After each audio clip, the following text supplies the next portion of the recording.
If you Hello, come up hello. with another, What? I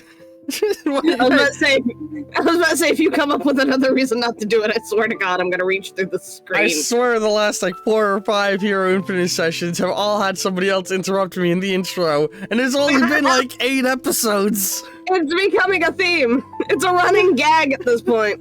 Welcome back to Hero Infinite. And I'm joined by the wonderful Sheebs. Hello. Yee. Who's the newest hero joining the setting, playing the character of Starling. Or what's your identity name? Starling. Your secret identity, I mean. Your normal. Starling. Your normal persona. Oh, Jenna. Jenna. Jenna Powell. Sorry. Your secret identity name. I'm going to preface this episode by saying I feel like I'm gonna do this episode poorly, but I'm trying. You're gonna be fine. I'm very bad with character intros, which is why with every other character I skipped the intro and we just had them already exist in setting. But let's get into things. As we open up, it is an average morning. You know, the start of the day, your alarm going off. Describe Jenna's morning. So,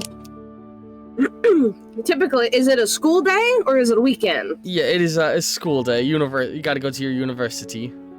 Okay, so she gets up, she rubs at her eyes, and she goes, okay.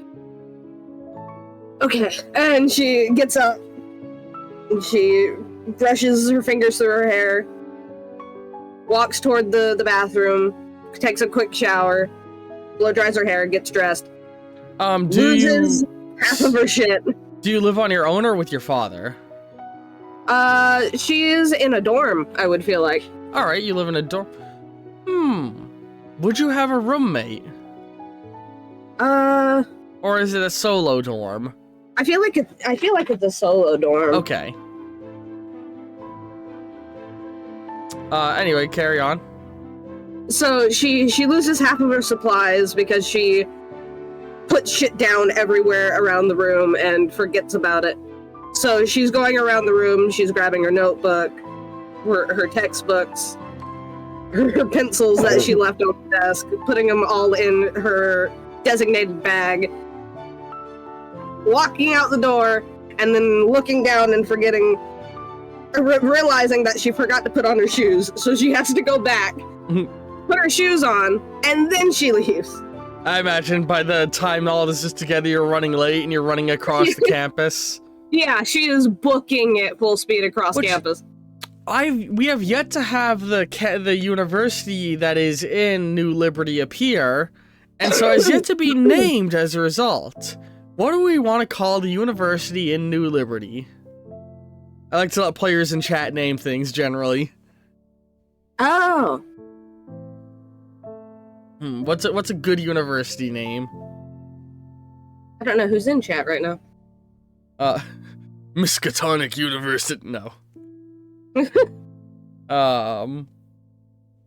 You can come up with a name if you have a name idea. Jeez. I do not. I mean, we could just call it Liberty U. We could. L-U. Oh, hang on, my music just messed up. There we go, okay. Yeah. So, you make your way through Liberty U, and so, like, the university is, like, you know, like many universities isn't just one building, it's a whole collection of buildings, where it's the way it's laid out is there's a central, like, park area that is a circular park, and surrounding that is all of the actual university buildings. And then surrounding, sort of shooting off from the university buildings is little neighborhoods that the universities managed to buy to turn into student housing. And on the actual map of the region or of the city, I can't see. well, you can find it in. I'm trying to grab the image right now. Here we go. Hang on. Hang on.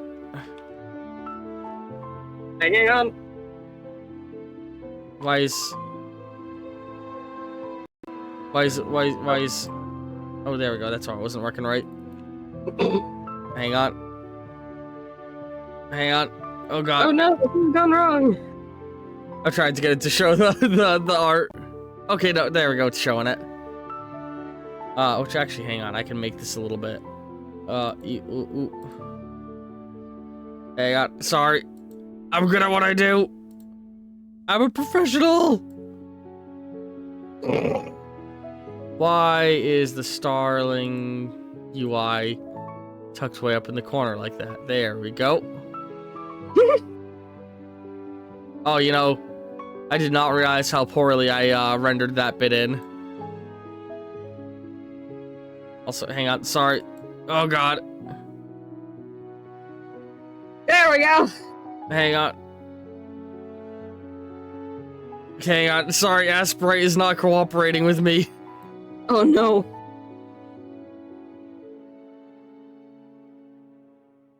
Oh Jesus. Everything's fine!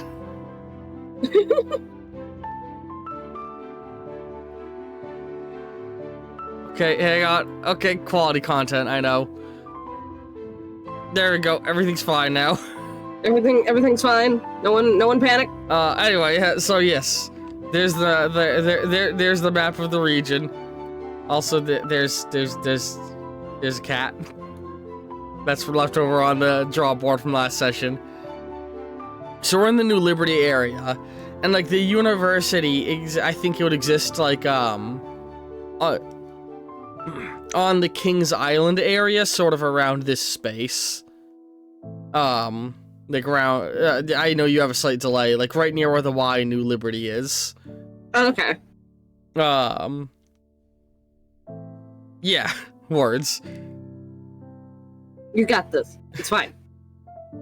So you know, like I said, like they bought like neighborhoods and like offshooting buildings to serve as dormitories, and you know, you're leaving your dormitory, making your way to class, and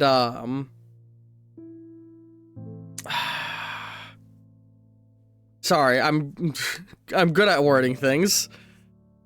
As you may, I'm in a very giggly mood today, and I don't think that's helping. Oh no.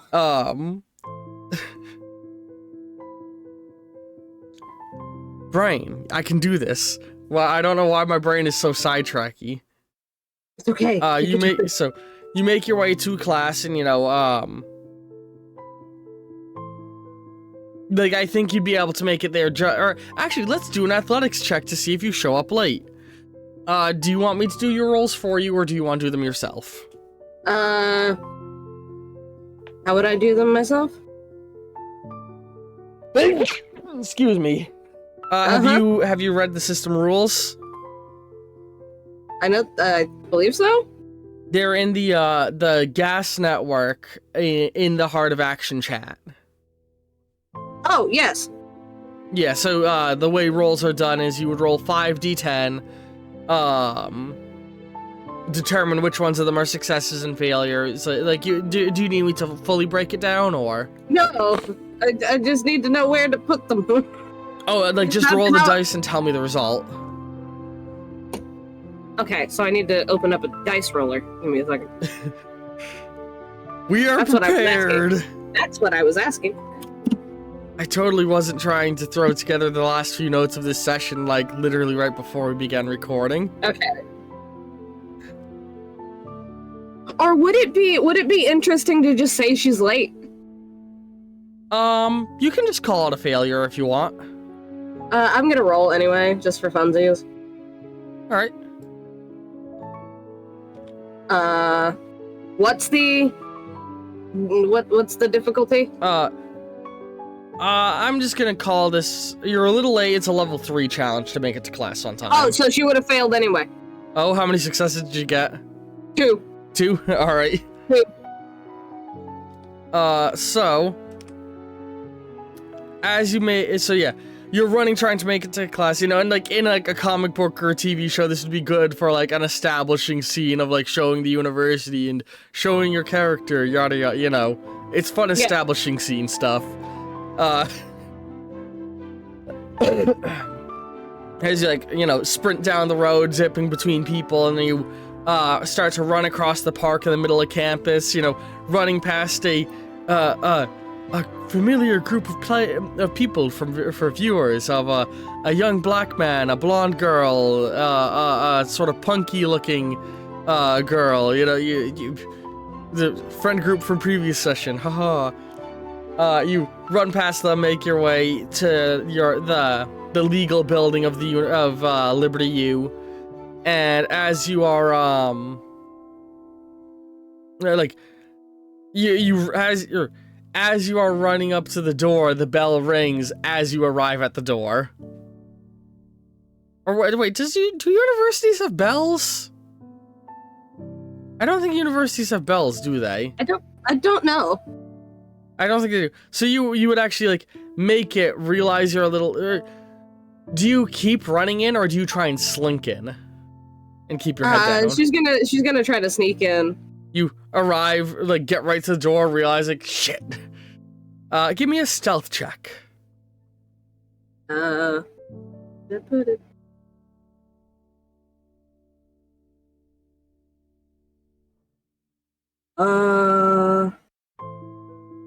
So I re-rolled that one.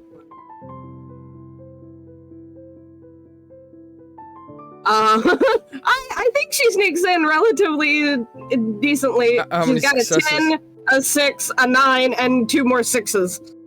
Give me an extra roll for the 10. Yeah, because that's I already did. Okay, so you got 4 successes. Alright, you like slip in, keeping your head down, creep to your seat, and like as you do, so here's the fun part. I specifically didn't say the difficulty. As you're creeping in, you know, you just start to get into your seat next to your classmate and friend. Jenna, your classmate and friend Jenna. And no. Oh wait, what? Oh, that's your name. Yes. That's why that name popped up in my head first. I'm a good game master, I swear. Emily, your friend Emily. Has you like pull, you know, she looks over with like a look of like, you know, the look you give your friend who just showed up late. Of like, I'm trying to think of the words to describe, like sort of a smirk, looking at you, like you know, like raising an eyebrow a little, and then you hear Miss Power, or how's that? Powell. Miss Powell. Good of you to join us. As you wince a little bit. How does he always notice people coming in the room? He's blind. Has your legal professor is Professor. Hang on, what is the actual name? Oh. Professor Murdoch. Yeah, everybody's like, Miss Powell, so good of you to join us.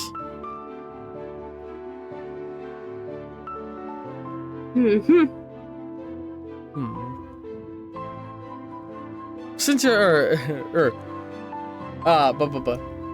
since you see, I'm good at being a game master, I swear. Normally I have more prep time to get myself in the headspace beforehand. Today I was busy though. Since you seem to have a good enough grasp that you don't need to show up on time, maybe you can answer my question. You know, that we would have like, I don't know enough of legalese to know what the question he would ask you is. The worst part is she's only like 2 minutes late.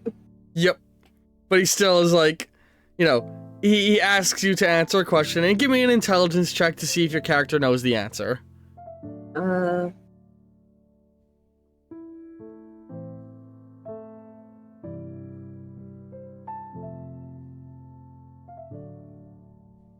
Oh, fuck. How many successes? She got 2 10s. Okay. Give me do the rerolls and then tell me the result. 1 second, because this is finicky as fuck. I love dice rollers that are fucking finicky. I just use Google's inbuilt dice roller. Yeah, that's what I'm doing. Okay, so including the 2 10s, she got 2 more successes. So 4 total? You are able to accurately answer the question, and he nods, and he's like, you can take your seat now, as he smiles. And, Emily, she's like, misplaced your things again? Maybe. Just a little bit. She chuckles. You know, I can get you some ADD medication cheap if you just let me. I don't need ADD medicine. Hmm. I just need to not forget my shoes. Come on. You're in the law school. Everyone in law school can use some ADD medication sometimes. She smirks and chuckles under her breath. Yeah. Your friend Emma, who is mostly become a friend just because the two of you are sat next to each other and are, like, studying the same fields, and she's always been the one to pursue, like, you know, let's do study group, let's work together. She's a very sociable person. She is, like, your stereotypical university party girl, where she likes to go to parties, she likes to go out drinking, and she has a connection to get illicit substances. And you are very well aware of this, and she very frequently tries to peer pressure you into it. But she's also an incredibly good legal student. Well, so, like, she knows what she's doing. She also knows how to unwind, so to speak. And, you know, with that, class would continue for a bit, and when you get towards the end of class, she'd be like, words. As you get towards the end of class, she'd ask, like, so, do you have any plans after all the classes today? Just studying. You want to go out for a night on the town? She nudges you a little. No. Come on, nothing crazy, I swear. Just a couple of bars. Come on, you gotta hook up with a guy. I mean, yeah, how far into the, how far into your tenure, or not tenure, what's the word? Semester? Or we're how many months in and you still haven't found a boyfriend? How do you not date somebody even for just, like, a couple of days after being in university this long?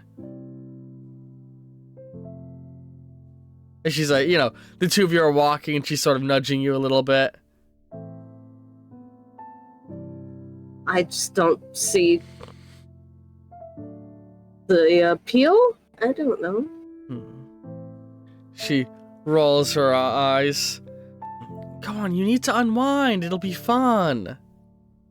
Or are you looking to... What was the name of the NPC companion you came up with? Steven? Yeah. Or are you looking to spend some private time with Steven? She smiles and, you know, nudges you again. Funny.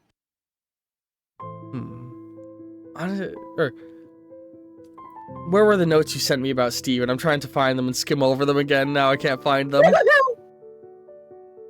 I never copied them into my messy master note doc. Shoot. Oh, there it is.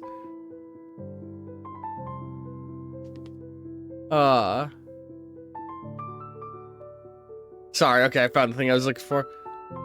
Honestly, I don't know why you spend time with him. Then again, I guess the two of you are both peas in a pod with how antisocial you can be. Funny.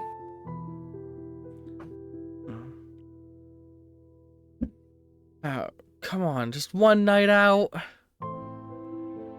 Will it get you to leave me alone? I wouldn't bet on that part. But it'll be great. I'll meet you at your dorm at 7 o'clock, alright? Fine. And she, you know, skips on along, heading off. And with that, your classes continue for a while. And, you know, you get towards the end of, like, all of your actual proper classes, and now seems like a good time to go and check in on Steven as your classes you're getting toward the end of your classes for the day. Yeah, that was part of her plan. So after classes, you head off to where he is, and so your dorm you managed to snag is like a room in an apartment complex that where the university bought. It's like a 4-story building with some moderately nice apartments. Like, think stereotypical New York flat. A little smaller than you would want it to be, but not, you know, good enough for your needs. That's what your apartment is. Yeah. Steven got a lot more lucky. Likely because he always mentions, whenever you bring up complaints about your home, he always mentions, like, you know, that's why you apply for a dorm early. And he was one of the first, he applied before he was even accepted to the university. And what he nailed down is, basically a very small, like, townhouse type building. Like, I'm trying to think of how to describe it. Like, you know, brownstone apartments in, New York? Like, the brownstone ones that are all, like, lined up with the little iron fencing outside? Mm-hmm.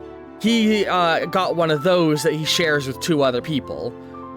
So it's, like, a shared kitchen and all of that, but it's, like, you know, your place doesn't even have anything of a kitchen aside from a tiny sink counter and, like, fridge, like a tiny cramped kitchen. They've got the proper full-sized kitchen and a wash in the basement, like, but, you know, it's nice. And he shares it with 3 other guys who each have different rooms. So you show up at sort of the nice street with the little brownstone, you go over and hit the, you know, the buzzer to be let in. And, you hear on the buzzer, it's like,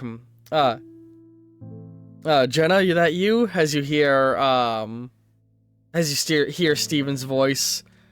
I don't know who else would be visiting you. Alright, I'll get the door unlocked, and as he's in the middle of saying that, the door opens up. As you see, one of Steven's 2 roommates, or housemates, Jackson, has opened the door. He's a very fit, like, you know, a very fit guy, broadly built. Actually, hold on. No, I just realized this is a super good opportunity. It's not Jackson. Sorry, I've got loads of notes and shit always going on. And a thought just clicked for me. It isn't Jackson. It is... Eddie is his name. And, you know, he's like a well-built, like, blonde hair, like... stereotypical, like, tough guy, bravado guy. You have never liked Eddie, you know? Partially because Eddie makes it far too clear just how much he likes you whenever he manages to catch ya. And as he leans on the door, he's just like, hey, Jenna, what brings you here? He smiles. Hello, Eddie. Just visiting. You know, as I do. Yeah. Well, I shouldn't be stopping you. As he, like, he, like, steps aside, but is still very much stood in the doorway, so you would have to sort of squeeze past him a little bit.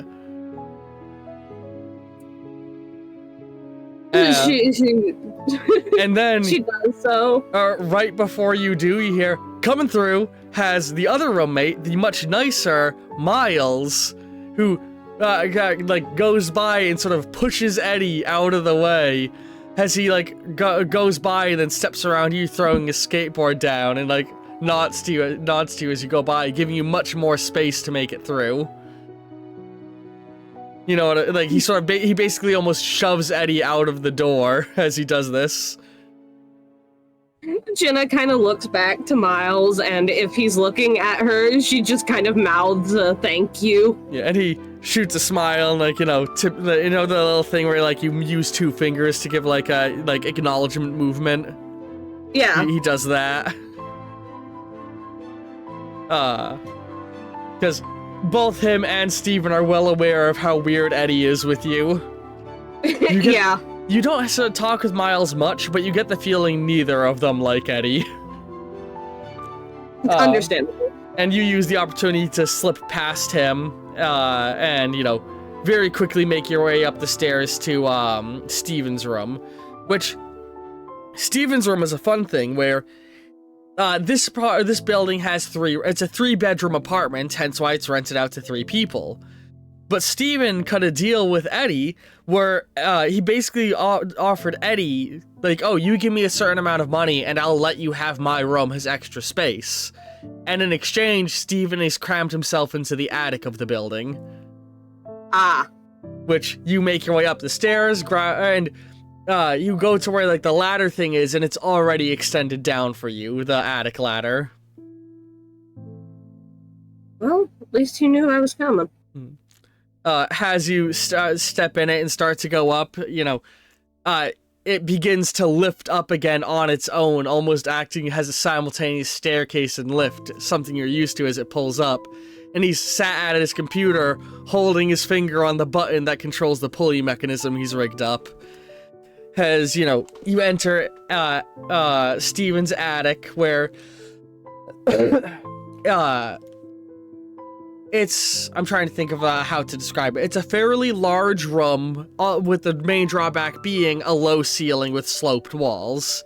But one wall is framed by a very nice window with a good view of the, you know, the area of the street outside.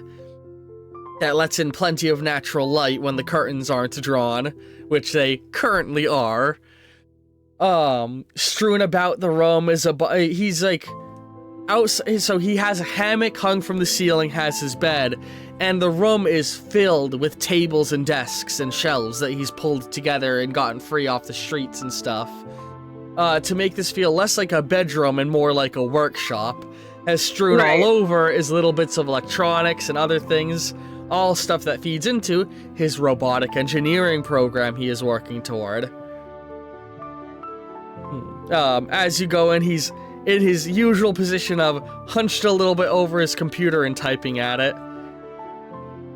Jenna's gonna walk up behind him and kind of lean over his shoulder. So, how's the work on Hermes going? Still trying to get some of the algorithms working good. I'll tell ya, I'm gonna be blowing all of those tech bros' minds with this. Is he still being finicky? Yeah. I mean, I guess that's what you have to expect when you're trying to create actual AI instead of those stupid learning chatbot algorithms. I'm telling you, he's going to be a pain in your ass when you're done. But it'll be so good. I mean, just think of all the good an actual genuine AI could make towards the advancement of technology, you know? Yeah, great advancement of technology. If I had a nickel for every time you said that. Yeah, this one will actually work out, though, he says, as you glance back at the numerous half-finished projects strewn about. Well, 15th time's the charm. 47th. I was trying to give you the benefit of the doubt. Eddie didn't give you trouble coming up, did he? Of course he did. You know he did. Sorry, I should have warned you that he was home. Eddie's Eddie. I'm not worried about Eddie. To describe Steven's appearance a little bit better, to describe all three of the guys, just because we saw them in succession. Did I send you Steven's appearance? I don't know if you gave him a description, so I was going to give him my own, but if you had an appearance you wanted, you can describe him. I do. Oh, you didn't give a personality breakdown, so I'm leaning on to sort of, I'm leaning on sort of the sheepish nerd a little bit. Well, he I will say, he is antisocial. Like, he's definitely an introvert, but he's not sheepish, I would say. When he's excited about what he's talking about, Steven can get very energetic and very into it. but with the moment you put him in a situation he's not comfortable with, he's very much that I'm gonna stand off to the side of the room holding a drink of water. But then the moment you bring up a topic he's interested in, he'll light back up. That's the way I'm imagining him.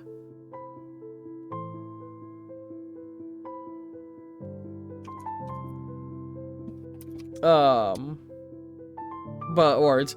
So yeah, to describe the other two, Miles is like, you know, young 20s, you know, fit young black guy. He's got short, curly hair, and he tends to wear a lot of, like, streetwear fashion, you know? And he's, from what you've gathered, always very enthusiastic about, superhero culture, and in particular, the vigilante end of it.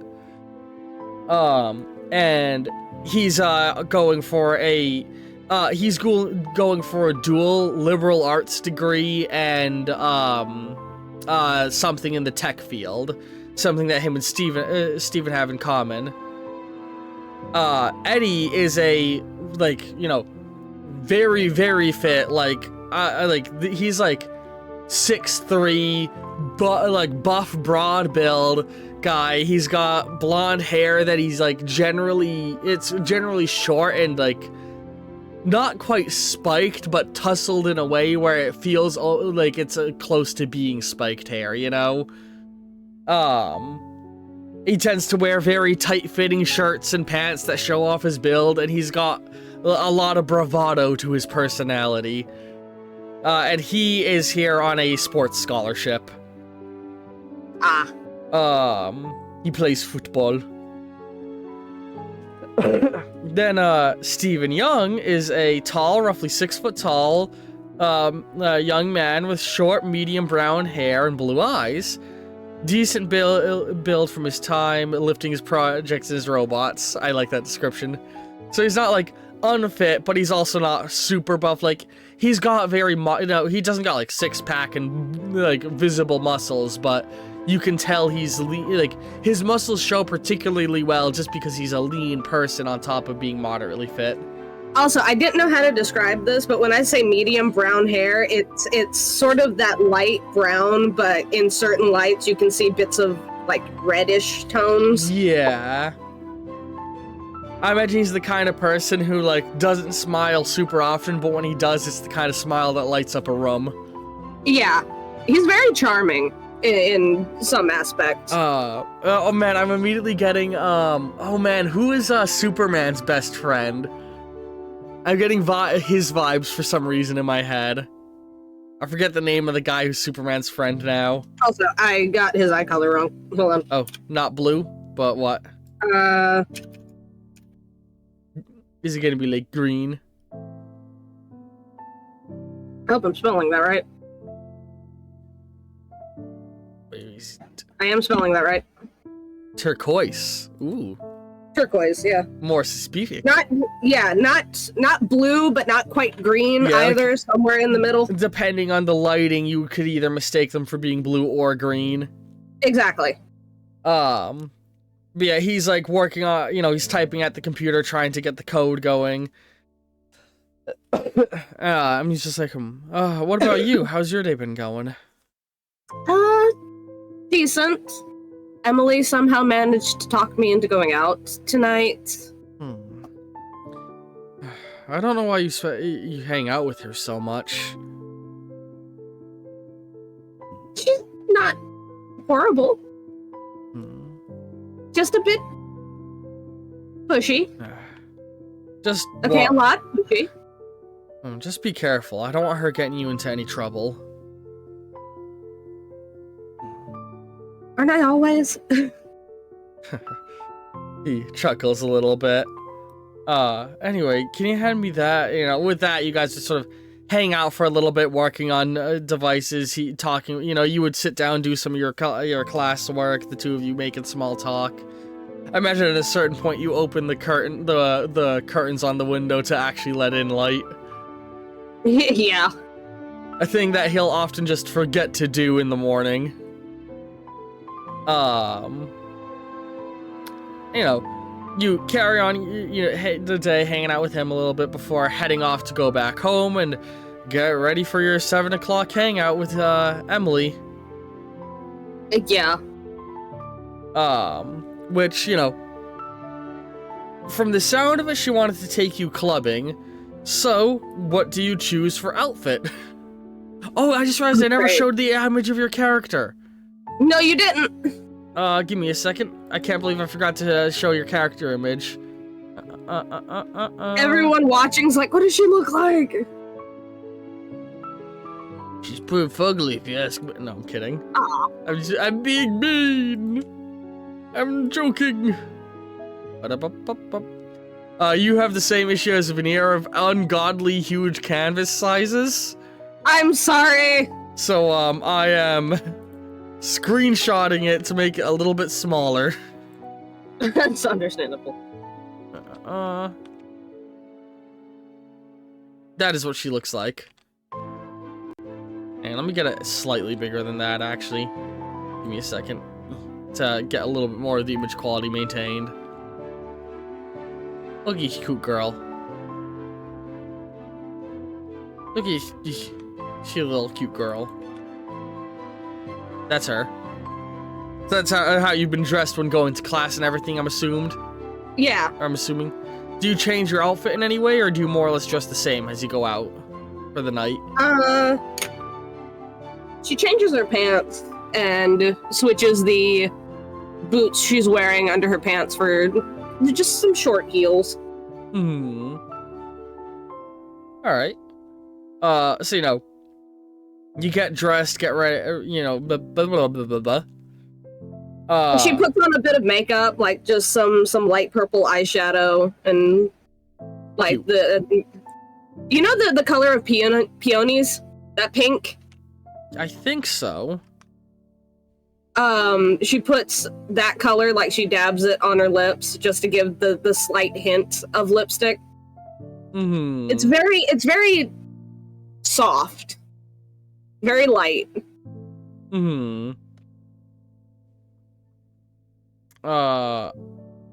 Yeah, so, you know, and you make yourself look just very moderate and pretty, is what you're saying. Yeah. And so, as you're, like, finishing getting ready, you hear the knock at your door. As, you know, it's Jenna. It's Emily. Yeah, sorry, Emily. Got my brain, you're Jenna. I'm Jenna. I'm a good game master! Listen, there's 11 players in this campaign and uncountable NPCs. Cut me some slack. It's fine. It's fine. Emily knocking at the door. Which I didn't really describe Emily in super detail. She's got, like, you know, raven black hair that she tends to wear in a high ponytail, and is usually dressed in what can be described as, like, a very high fashion chic way. She always endeavors to look very nice. When she's in class, she wears, it's like a mix of like chic and professional appearance, and then when she's in her free time, it's much more casual party wear looking outfits. Okay. Which on this occasion, as you answer the door, she's wearing like a white crop top with a pink short sleeve underneath it, but the also a little bit like a white crop top with like shoulder straps, like no sleeves, and underneath it is a pink like t-shirt crop top and a nice pair of jeans. You know. Well, were you gonna say something? No. Okay. And she's got like, you know, a little bit more makeup than you have, but not an excessive amount. And she's like, "Oh, you look so pretty!" And she, you know, pulls you into a hug. You ready to go? Yeah. Alright, good. I got an Uber waiting outside already. Or not Uber. Nondescript brand. I got a super waiting outside. There we go. I was just about to say super. Yeah. I got a super waiting outside for us. You know, as you guys go and get in the car. And, you know, she, as it starts driving, she's like, it's gonna... Oh, hey, buddy. My cat's in the room with me. He just, like, walked up to me. I didn't realize he was even in my room. I have my door shut. Jump scare. Jump scare. You know, she, like, starts excitedly talking about how good of a night you guys are gonna have, and she she's got 2 different locations that she wants you guys to hit up that are real close by to each other. Oh, hang on, he's scratching my chair because he wants me to let him out. Give me 2 seconds. Keep the viewers entertained. What? It's not always like this, I swear.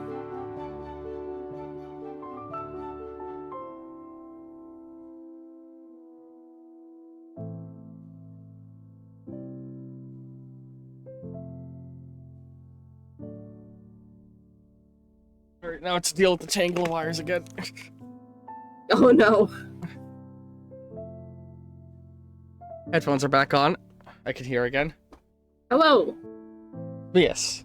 So yeah, she's like, oh, she mentions like 2 good clubs that you guys are gonna hit up. The first one is like a more moderate one, and then the second one is like a nightclub from the sound of it.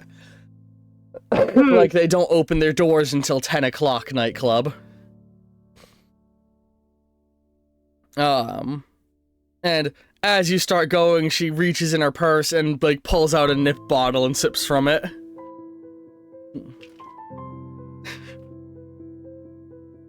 Huh. Okay. You want some? No, I'm okay. Alright, but pre-gaming is always part of the fun. Don't worry, I'm not gonna get drunk. As she, like, nudges you a little. She's, like, always very it's the thing you've noticed, she's very touchy. She's always, like, nudging, like, poking at people, hugging. She's always handsy with her friends. Do you say or do anything during the drive? No. She's just gonna kind of look out the window and maybe fidget with her hands. Emily continues to sort of like hype up how much fun you guys are gonna have. You know, maybe you'll see a cute guy. You know, comments like that. And eventually, the 2 of you arrive at the first club, which is like like I said, not a crazy club. Like, you know, they got music, they got a dance floor, they got drinks, but nothing like outrageous or ostentatious. And the 2 of you go in and like, so we can go with like broad or specific with this.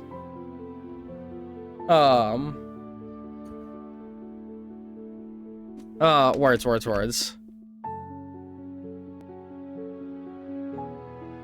You can use them. Yes, I can use them. But yeah, is there like anything specific you want to talk about that you guys do while you're hanging out here?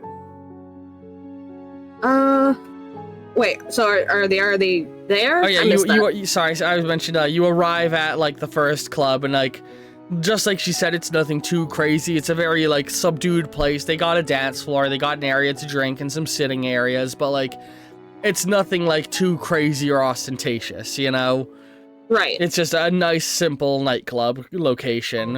Number of you recognize as you guys go in and meet you guys get to skip the line and are let right in, and you very quickly recognize that there's a lot of fellow university students here. Fun. Jenna's going to go up to the bar and get like a little cocktail. All right.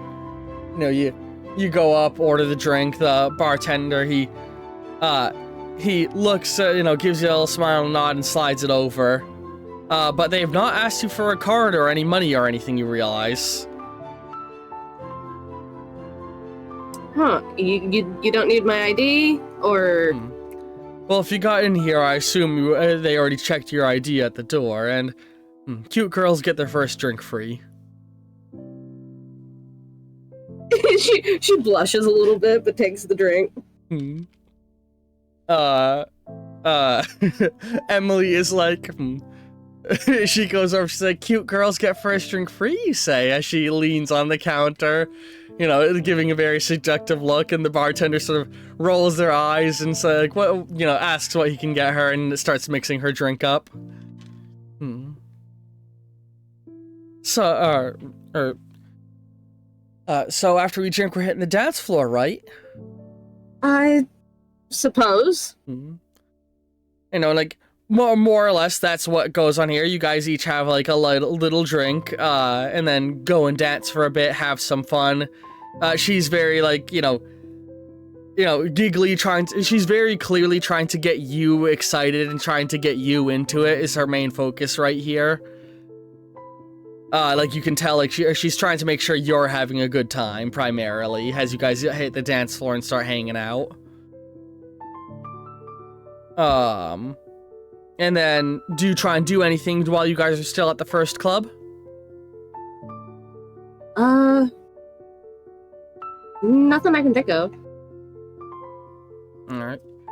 And so then, after a little bit, you got, you guys are there for, a little over an hour, or a little over, hang on, I'm trying to think.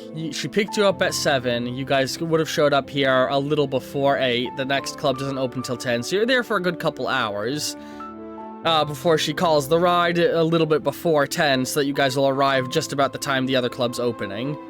Yeah. And so she calls the ride, you guys hang out, you stop dancing, go and hang out at the bar a little bit. She's like, we'll eat at the next place. They have some good food they have some good food there. You mean better than the bar peanuts? Good nightclubs offer at least something to eat. She chuckles and she's like, this place has food, but it's mostly frozen stuff. Hey, there's nothing wrong with frozen. But it's never as good as actual good food.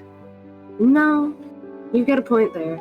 You have a couple more drinks before her phone goes off because your ride's there. The two of you go out, get in the next ride, and the driver very quickly is like, oh, the two of you having a good time? Well, we're not having a bad one, I would hope.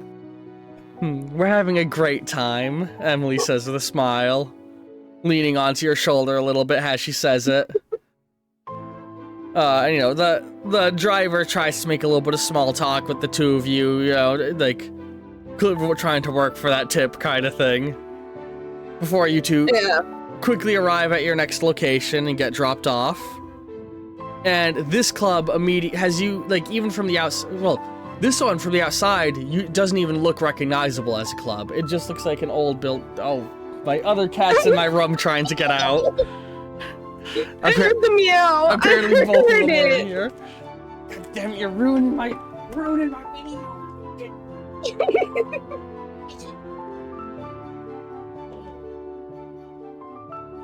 That's the little.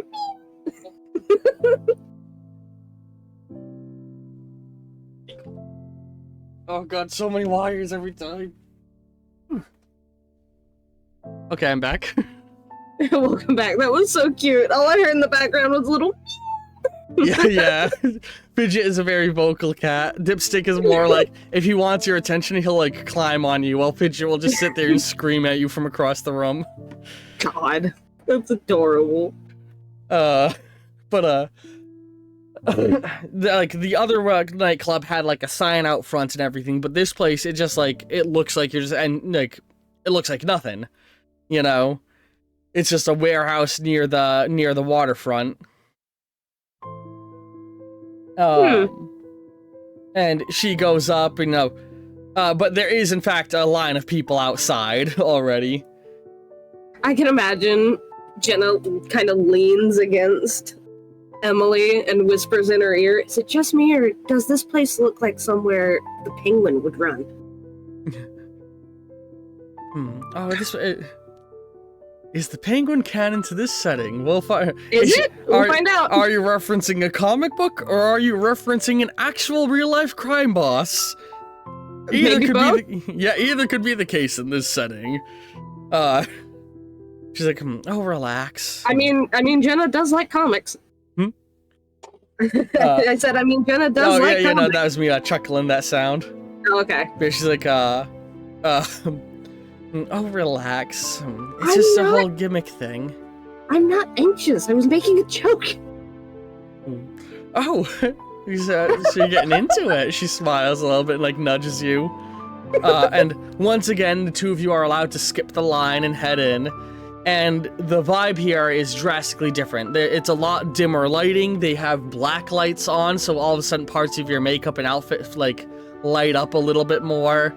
The music's much deeper and like thumpier, and they have like cage dancers up above the dance floor area and an actual like DJ area. And like it's a whole warehouse that's been re-outfitted, so there's the whole ground floor. You can tell like there's an initial entry area, and then the whole ground floor is a dance floor, with the upper catwalks and everything having been turned into like an eating and hang out and drink area. Ooh.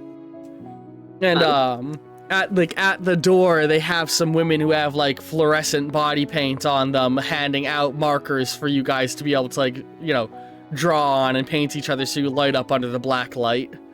Ooh. Which Emily immediately grabs a couple, and she's like, come on, grab some. We'll make each other look nice. Jenna grabs a couple. You know, the two of you go up to the other area, and she orders some food and drinks for both of you, and as you're like waiting for the food, she's like, you know, leaning over and like drawing on your shoulder, and she asks if you can draw on your face. I mean, sure. You know, she starts drawing patterns on you, and you know, do you start drawing on her a little bit with them? Yes. And after a few minutes and you guys getting some of your food and starting to eat, she'd hold up the mirror, like she'd be like, look, and she'd hold up the mirror, and you'd see she drew like something that looks almost like a superhero mask around your eyes, with like, you know, like almost like a domino mask looking thing, and she put a lot of little speckles around on your shoulders. Yeah. You know, the two of you are having a good time. Yeah, oh my god, the speckles on her shoulders and across her collarbone. Yep. You know what I'm referencing. I do. The players will find out. Foreshadowing.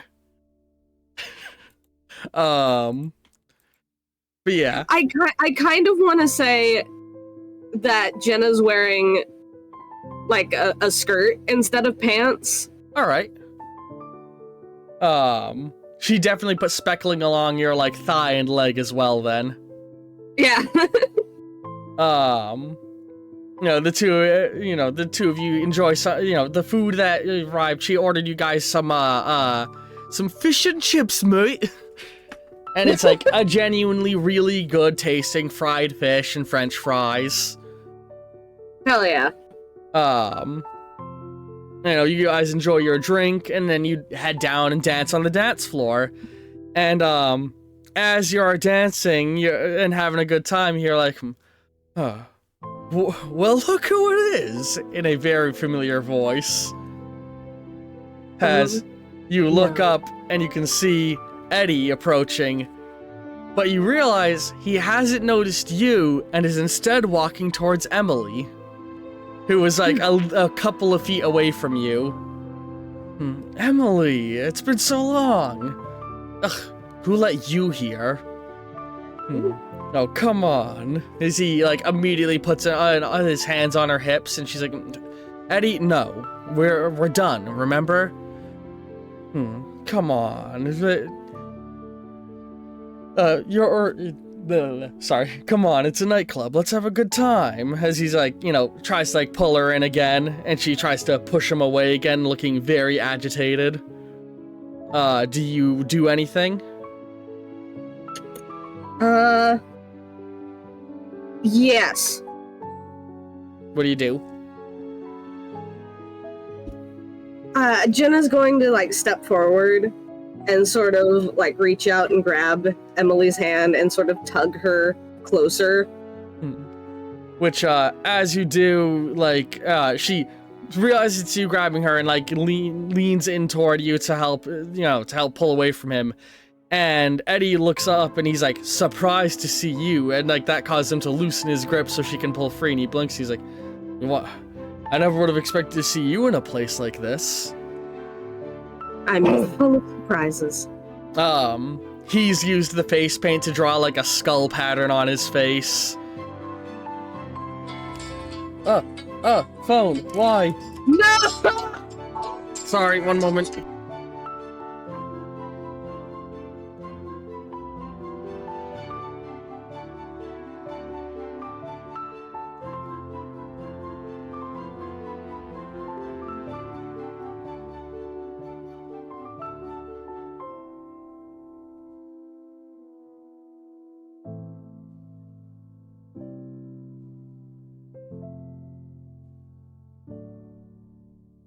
Nobody responded on the other end. Oh no! Quality session happening today. It's fantastic. Yeah, he had like a skull pattern drawn on his face when the black light hits, and he's like, like I said, very surprised, having said like I would have never expected to see you here. Or I'm full of surprises.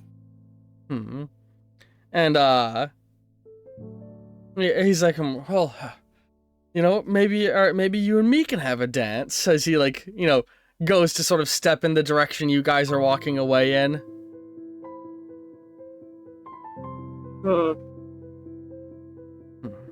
No thanks. Yeah, take a hint, Eddie, as she like shoves him a little bit, and the two of you move away into the crowd more. Ugh, God, such an asshole.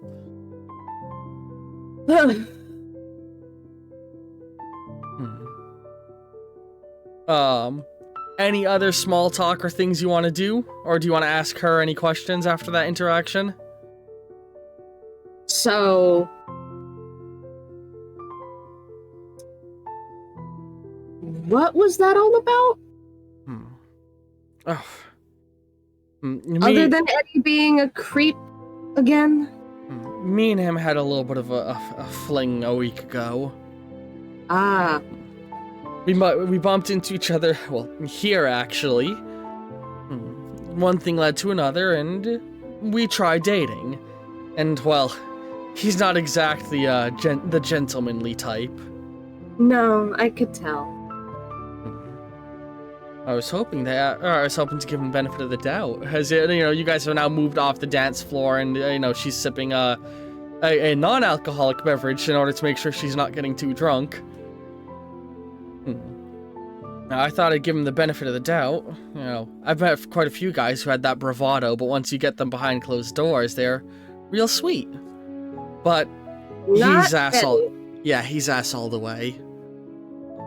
Also, Jenna gets a water. Yeah, the two of you enjoying the drink, and she's like, well, let's not let him ruin our good time, huh? As she clinks her drink with yours. Agreed. And with that, you two continue to have a good night, and it's not until like 1:45 that you're finally starting to leave, with her calling up another super for the two of you to leave in. By this point, you've been having a lot of fun, and the two of you are kind of like very much opening up to each other, having a good time, giggling and talking as you get into the back of your ride. Oh, so she's gonna die. What? But no, yeah. I was making a joke because they're getting so much closer, and I'm like, oh, okay, she's dead. Yeah. And then Eddie Brock shows up in full Venom symbiote and rips the car open and eats her. Okay, she's dead. But yeah, no, the two of you are chatting a little bit more. At one point she asks Professor Murdoch's pretty hot though, right? That kind of conversation being had on and off. There would have been a moment in the club where she would have tried to encourage you to go and flirt with some guys, actually. Oh. How would you react when that moment came about? Jenna would have been like, not here.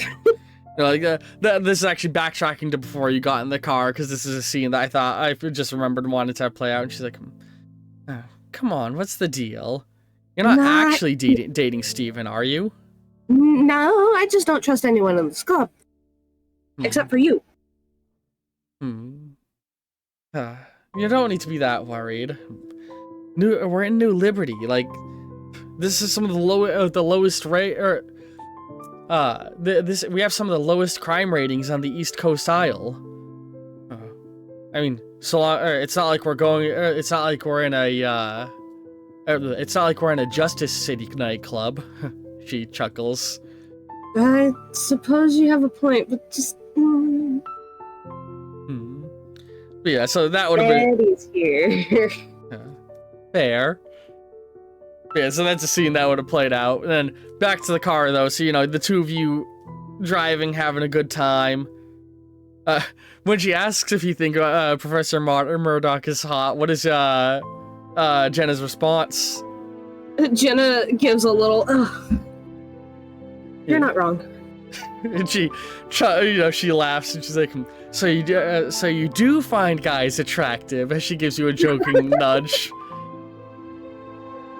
Here's where I was beginning to worry that you were closeted.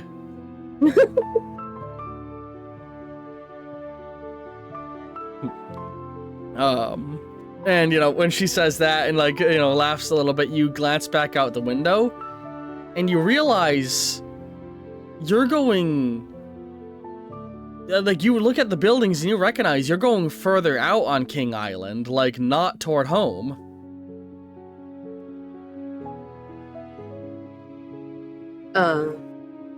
Hey, Em? Are we going somewhere else? No, as she pulls out her phone and looks, and as she's looking, she pulls out her phone to look at it, and you see the screen is all staticky and fucked up. What the heck? Has she Lowest crime rate, huh? Lowest crime rate, huh? She looks a little worried. She's like, I'm sure it's, and she looks up, the two of you had been so into things that you hadn't even fully registered that this car has a divider between the front and back. Oh no. Hey, she leans up and is knocking on it's a tinted glass divider, and she knocks on it. Hey, what's going on?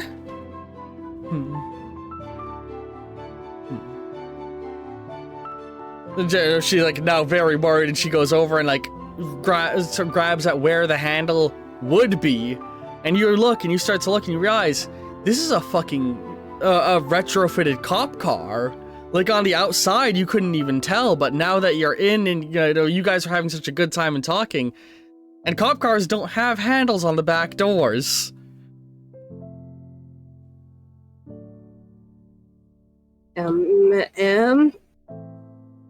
And she's immediately horrified looking.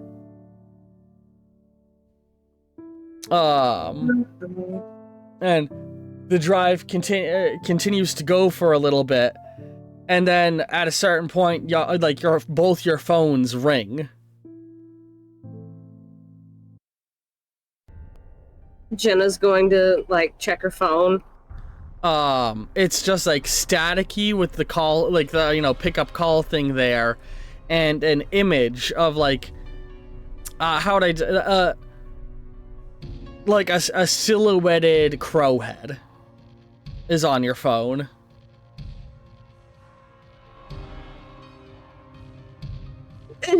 Jenna's gonna look at Emily do I answer it? It's both of your phones ringing.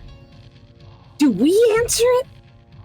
And she, very nervous, and she's just gonna, she's very clearly, panicking a little bit, and she's gonna answer the phone.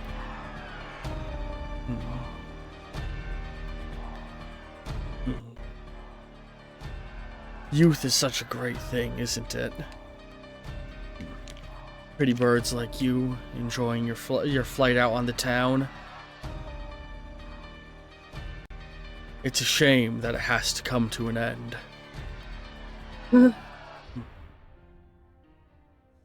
But don't worry. The two of you will live on. As you feel the whole car jostle super hard. And you're again still very panicked as the phones go flying out of your hands.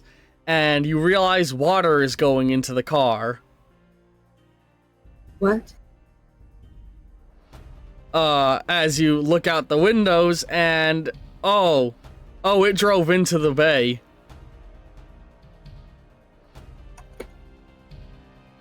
Oh no. As the car begins to sink into the water, very much a panicked feeling going over both of you as she starts like kicking at the window trying to break it, you know. Jenna's gonna start doing the same thing to the other window. Give me a strength check, difficulty 5. 5? Yep.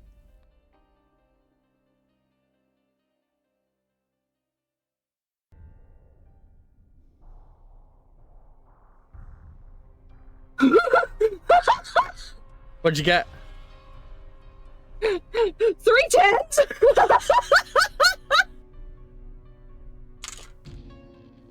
Alright. No fucking way! Good so far. That's another fucking 10! Oh okay. my god. Jesus fuck. Alright, so that's 4 10s. Okay. And I think I have to do 2 more? Good roll. So that the 4 10s, an 8, and a 6. So 6 successes. Yeah. Do you know what happens when you break a window in a car underwater?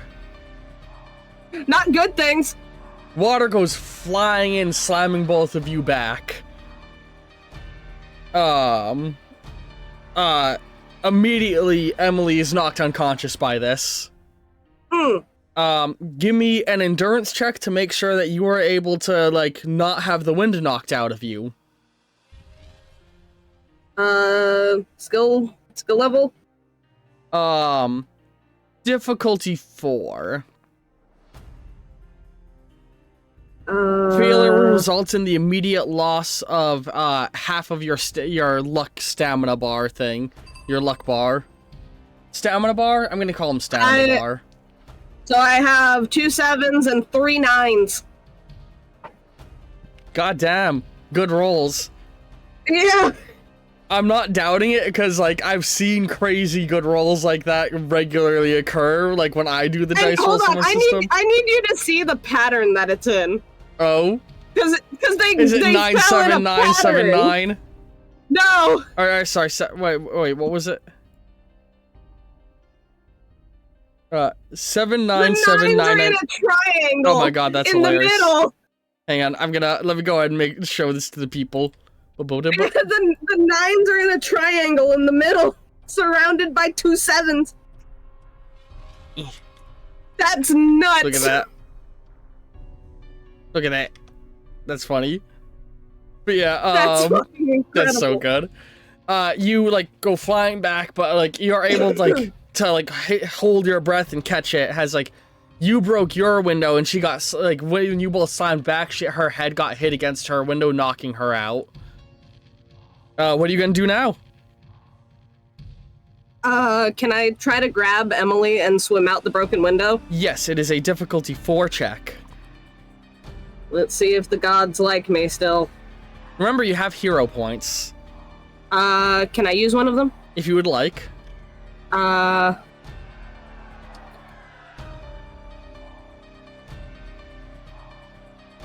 I'm gonna use one of them.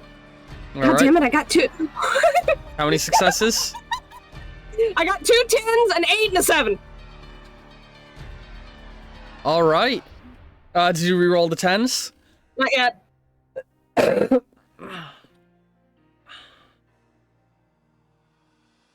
I got an 8 and a 4.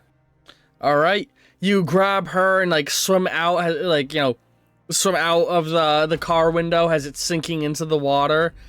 And you swim up to the surface and start to like paddle towards the shore, you know, gasping for air as you come up, and you pull her, you know, you go up to, and it's like, it's not like a beach, it's like, you know, pier.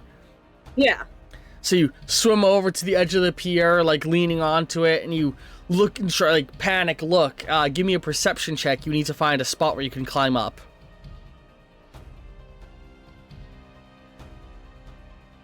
Difficulty of 3. if you had failed the check to avoid being winded, you would have had consistent disadvantages going on here. So the fact that you passed that is good. So I got 2 8s, a 7, a 9, and a 5. All right. You see a spot where there's like a ladder built into the concrete, like just carved into it. So you go over there, grab it, and starts like hoist yourself and her up to the best of your ability, getting up and pulling her as you're gasping for air. She is still unconscious, and you don't know if she breathed in water or not in her unconscious state. And then you realize there's somebody moving toward you. Shit. Looking up, you see a man in like black biker gear, like, you know, leather coat fully buttoned, a black mask, black leather jeans, black boots, black leather gloves. And as he's walking, you see like you hear him squeaking as he walks up because all of that leather. There's a glinting metal as you realize, like, on the chest of his jacket is a silver silhouette of a raven. Or of a crow, I mean. Beak open, mid-caw. And you see in his hand is a gun. Oh. You couldn't just let me preserve your beauty as he holds the gun up.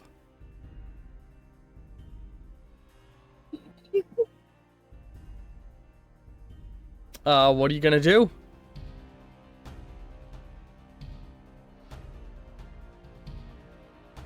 Can I try blasting him? Yes. And I started blasting. So she holds her hands up, kind of shaking, and she closes her eyes, and this glowing light appears in both of her hands, and she like pushes them outward and shoots two little balls of pure energy directly at him. They go flying toward him. He like, give me a shot check. I'm not gonna say. You're gonna be upset. What's up? I got a 7, a 9, an 8, a 10, and a 2. I was about to say, I'm not gonna say the difficulty of this one. So you fire the bolts and they go flying out. What's up? That's another 10. Alright, you had a burst. So that's 5, 6. That's another 10 from that burst. Roll the 10 again. 6. Oh my god. So it's difficulty That's 7. 1, 2, 3, 4, 5, 6 successes. 6, not 7? Oh, I thought I counted 7. Yeah, no, 7, 9, 8, a 10, another 10, and a 6. Oh, those are my successes. It was a level 7 check. I was about to be like, you fucking passed it! Yeah, can I spend a hero point to make it 7? You would need to spend 2 hero points to roll another Let die. me do it. Yeah, go ahead. Yeah. I'll be blown away if you pass this. You will never guess what I just fucking got. What? Another fucking 10! Roll that 10 burst.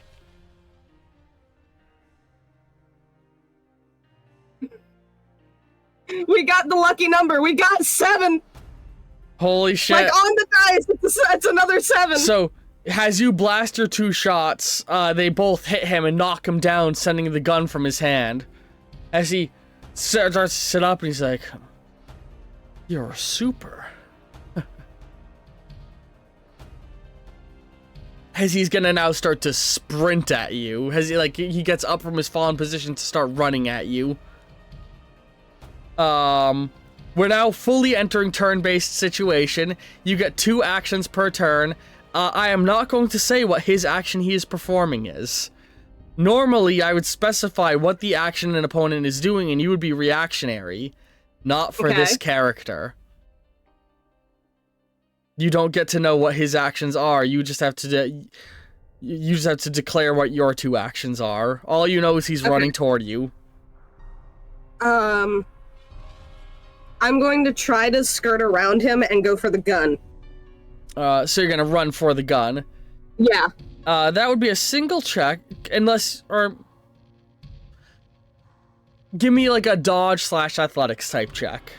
Okay.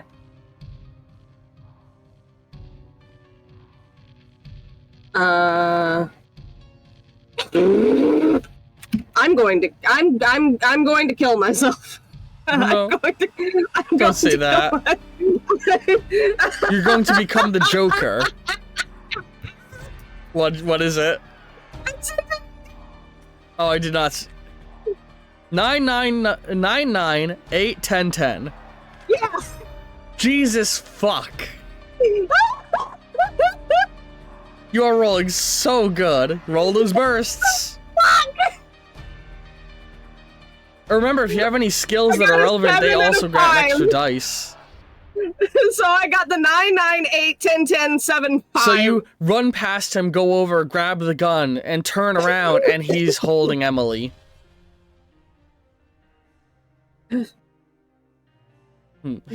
He's holding her up, like his arm around her neck, and he's holding his open palm to the side of her face.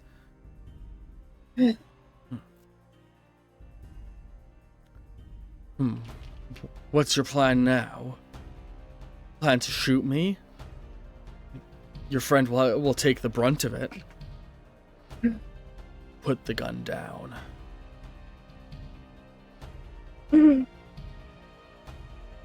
Throw it in the water. Now. Shit.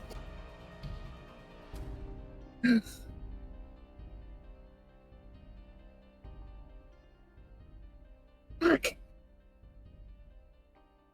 What do you do?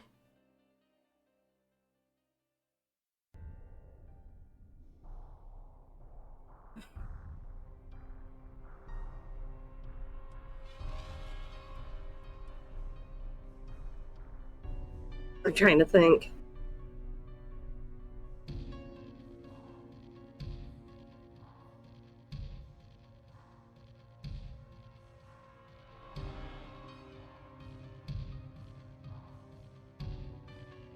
Jenna's going to take a step back, and as she moves, she like turns.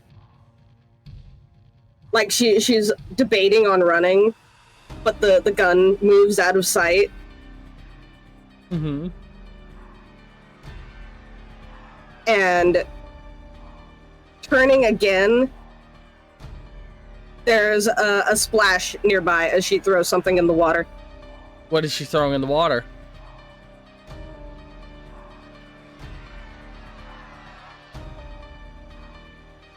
You gotta tell me I'm the game master. I'm trying to think.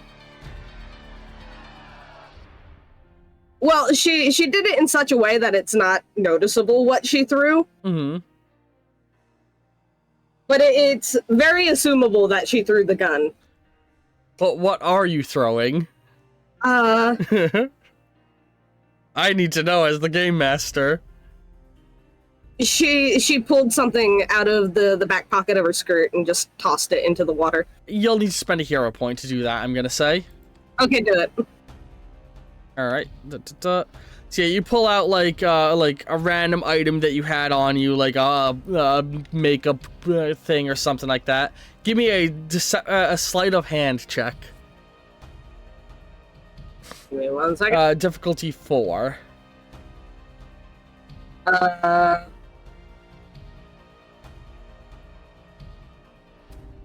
89838. 8983. All right.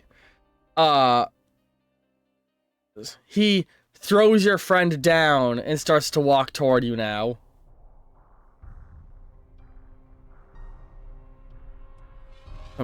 And he's like, good. As he starts walking toward you, what do you do?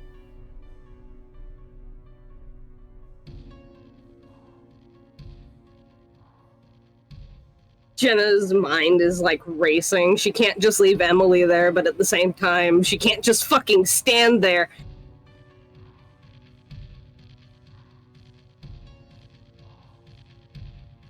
She's gonna wait for him to get closer. And then? And then she's going to whip out the gun that she didn't throw and shoot him once in the chest. Give me a shoot check, difficulty 7.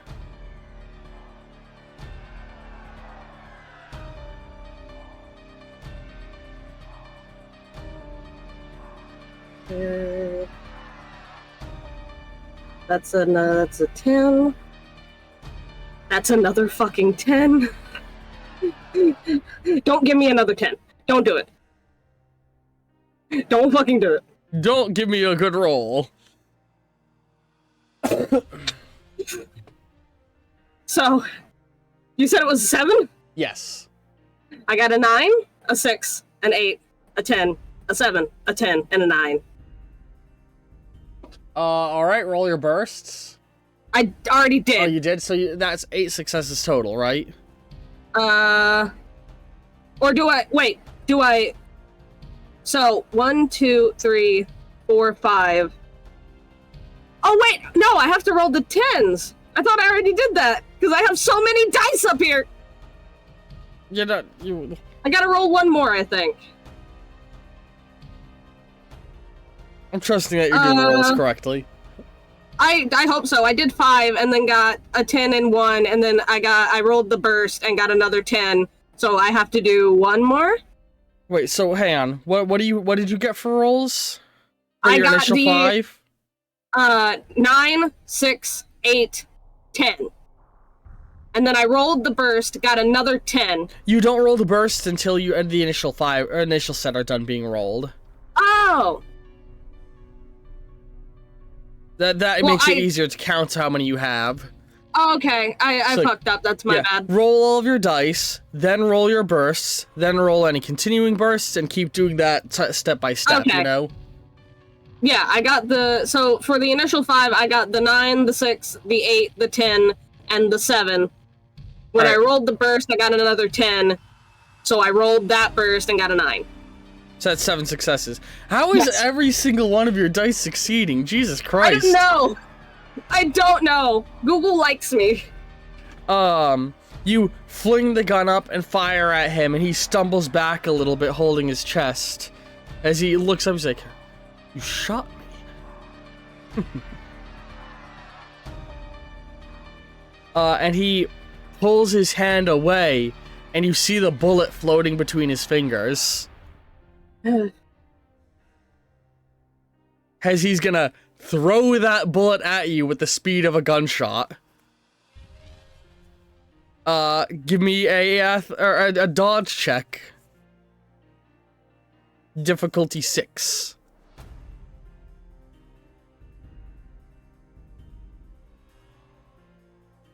We're kind of breaking the normal turn-based format of 2 actions per turn to keep the detentioning cool of the scene up. One-on-one fights, I'll sometimes modify the action sequencing because in order to lean into the drama and tension of it.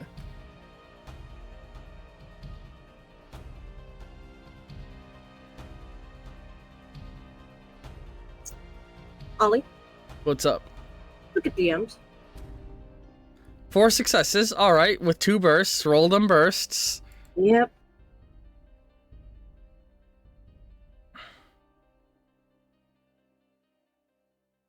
What did you get?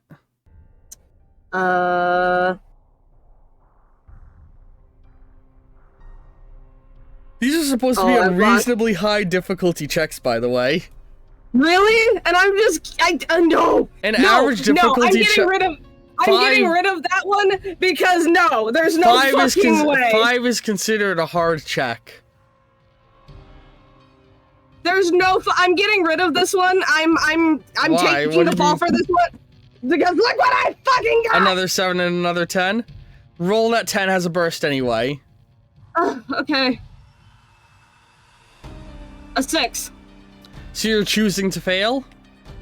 I want to get rid of that 10 because that feels insane to me to get 3 fucking 10s. You're gonna get 2 hero points for choosing to fail. Yeah, it's just that's insane. As he throws the bullet at you, and it like punctures your it like goes through your shoulder, you know, like with the force of as if you got shot. Yeah. You know, the pain running through your shoulder. As he like is now walking towards you, very angry looking. You fight, or why are you using the gun when you have powers? As he's like walking towards you menacingly, not even caring that you have a gun in your hand. Yeah.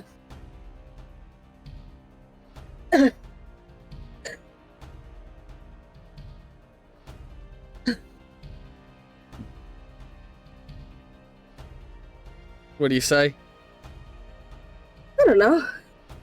Why do you wear so much leather? What are you gonna do as your action?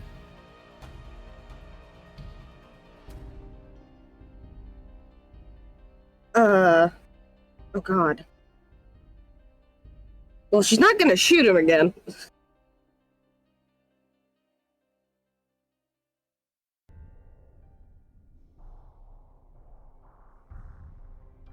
What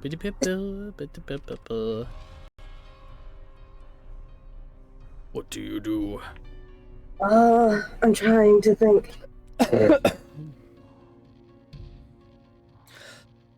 What can I do? What?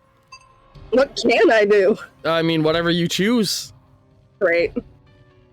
Real helpful.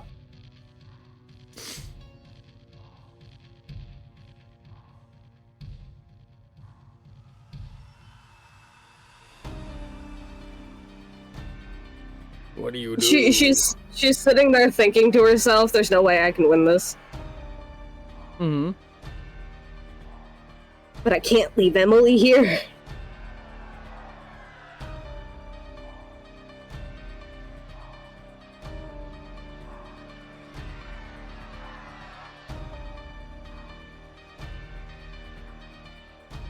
Fuck it. She's going to throw the gun into the water and try to dunk past him again. Run past him to Emily. Give me a dodge check.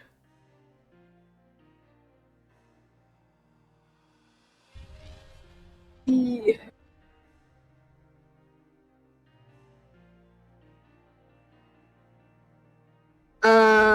Difficulty of... Difficulty of 5. No, wait, no, hang on. I need to keep this consistent. Difficulty 7.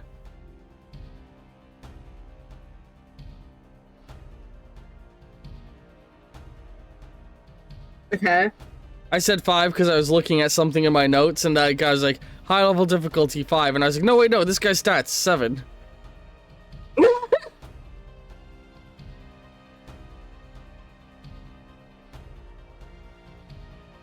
So 9, 8, 6, 9, 10. 9, 8, 6, 9, 10. Mm-hmm. Gee, how is every die succeeding every time? I don't know, but I want it to stop. Alright, roll that burst. It's getting annoying. It's genuinely getting frustrating. Roll that burst. I got a 5. I'm tempted to, like, refresh the page and see if that does anything, because this is getting consistent. Your call. He as you go to run by him, he grabs you and, like, throws you down. And he pins you down, and his hands are on your neck, and he says, "Those who have powers should use them." As he starts to try and choke you. Jenna's gonna, like, lift a hand up, put it directly in his face, and blast him. Alright. Give me a level 7 blast check. Roll with advantage. Meaning you roll an extra die that can't crit fail.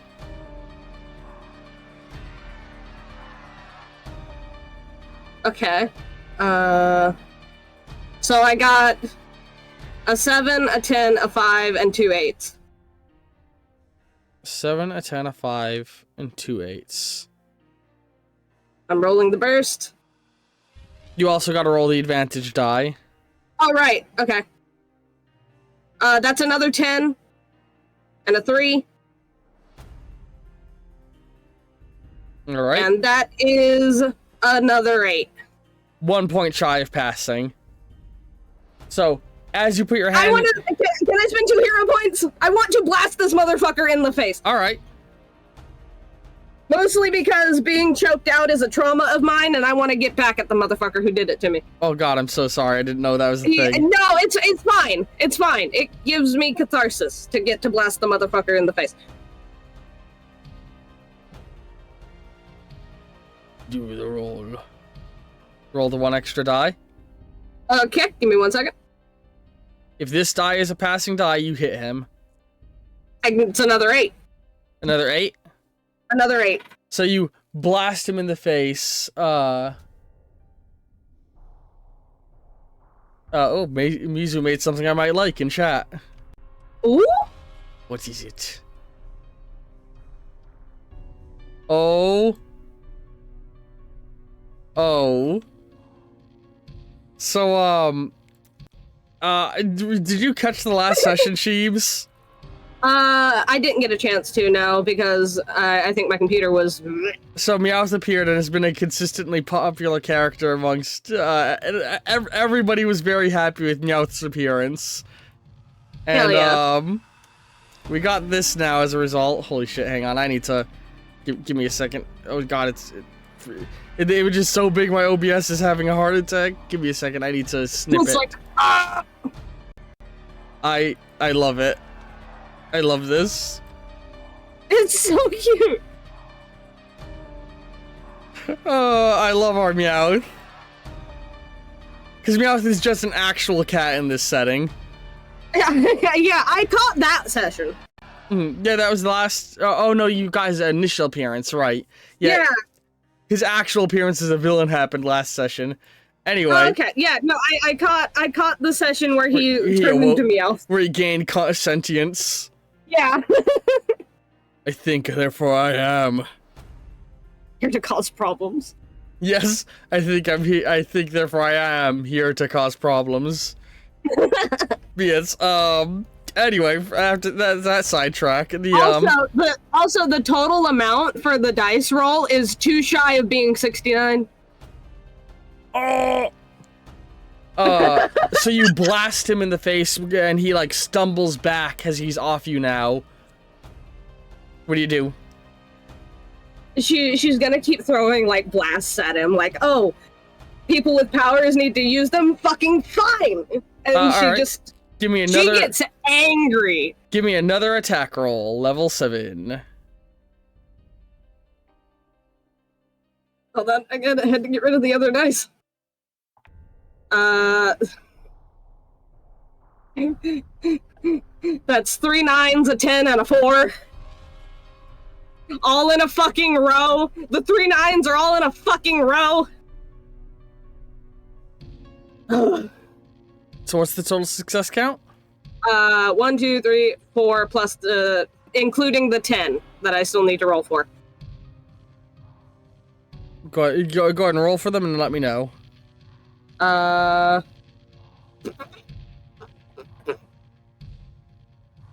Would you look at that? Another fucking 10. Who's surprised? So what's your total success count? 3 9s, 2 10s. So 5? Unless you want me to roll the other 10. Oh yeah, roll the 10. 10s keep bursting. Okay. If a 10 gets a 10, it's another burst. A 6. 6 successes? Oh, no, you got a 6. No. Yeah, Sorry, I got a 6. What's the total success count? Anything higher than a 5 is a success. I think I got...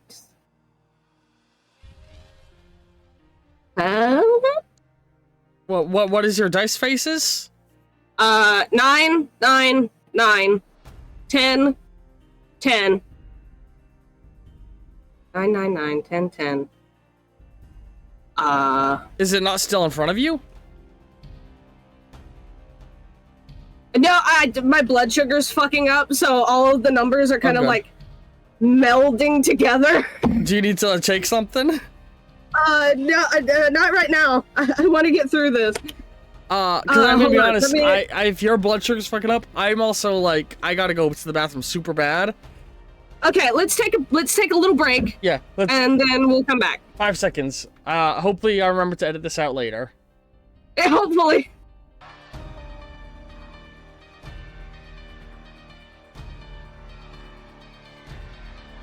He's back. Oh, you know, I've not made Connie or Mizu moderators, huh? No. I don't even remember how I do that. I'll have to figure it out. Oh, I also have. You missed me crashing out. I saw the message. Ugh. So I did the reroll. So the litter box is in the bathroom for the cats. Oh no. Oh and no. I go in there, and one of the cats follows me in, and he goes into the litter box, and then I hear like scrambling sounds as the other cat runs out of the litter box. So funny. The other cat was probably like, "Hey, this is occupied." Yeah. So funny. All right. Picking up where we were. You were rolling to blast him a second time. Yeah. What did you get? So I had to completely do the fucking roll again because I walk away to go use the restroom and get a cupcake, and for some reason Firefox is like, "We have encountered an error." What did you get this time? I got a better roll than last time. What did you get? I got a 9, an 8, a 10, a 7, and a 6? 9, 8, 10, 7, 6. Yeah. 9, 8, 10, 7, 6. So I re-rolled I rolled the 10, got another 10. Sorry, what's your total success count? 7. Sheeps, how do you keep doing this? I don't know. You blast him, he stumbles back, you blast him in the chest again. Do you blast him again? He's now stumbling toward the water. Yeah, let's see if my luck holds. Go ahead and roll. Honestly, this is making for a much more badass scene than I expected. Really? Yeah. How much you're kicking this guy's ass? Hey, Jen is not to be fucked with. She was raised by a man in the military. She was raised by a super soldier in the military. Yeah. Have you been adding your skills to the rolls? Have I? I don't think you have. Because you're supposed to roll base 5 either. dice plus extra ones from your skills. Oh, shit. So you're destroying these rolls without even rolling correctly. Fuck! Seriously? Yep.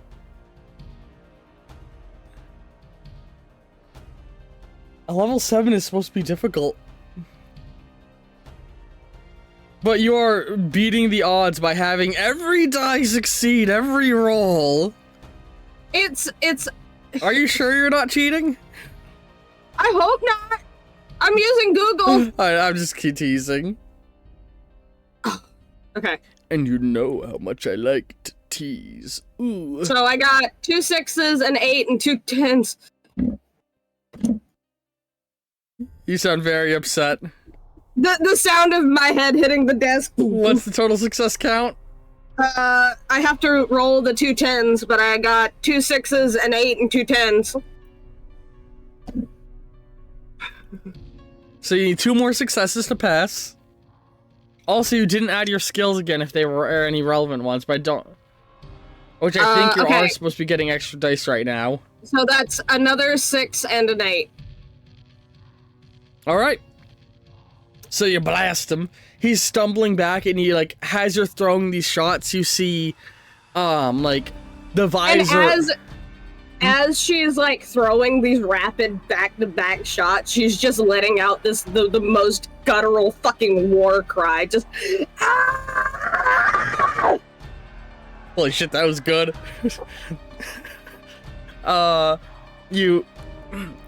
You see, like, his visor crack, and for a brief moment you see, like, part of his face, his pale skin and black hair As that last blast hits him and he falls back into the water.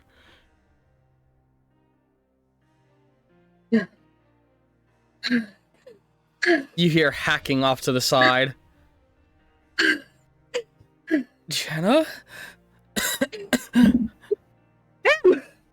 And she started to get up and is like, you like clearly vomited up water that she had broken in.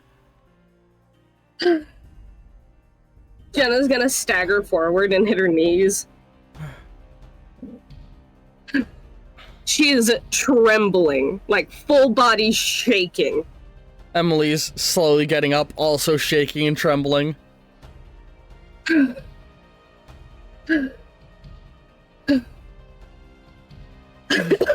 need to get somewhere safe.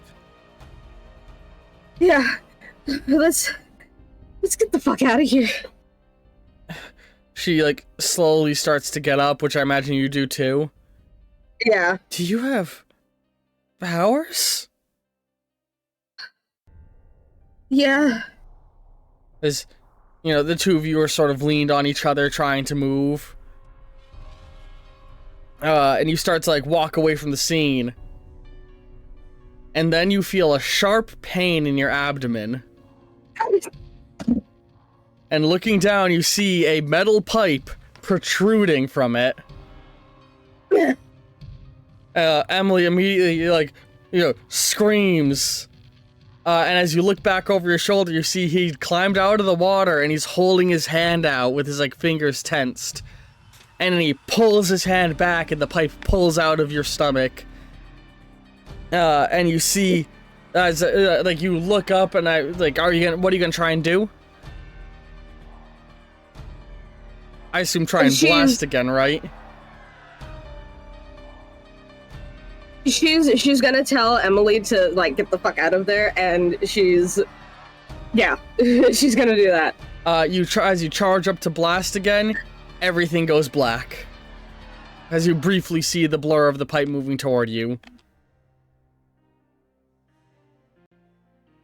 And then you find yourself slowly coming to.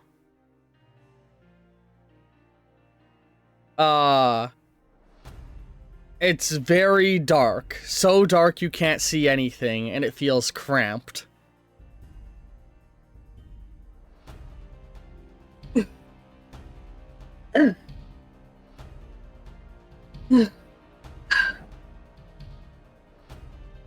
The air feels thin.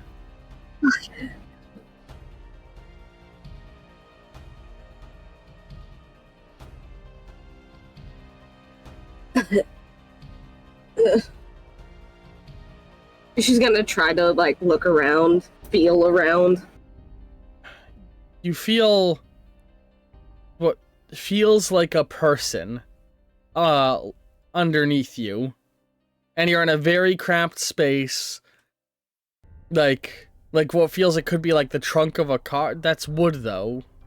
That can't be the trunk of a car.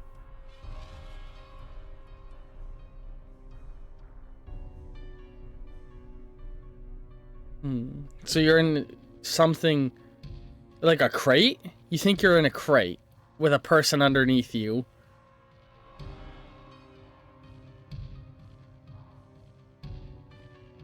So she feels around and she notices the person under her and she notices the wood around her.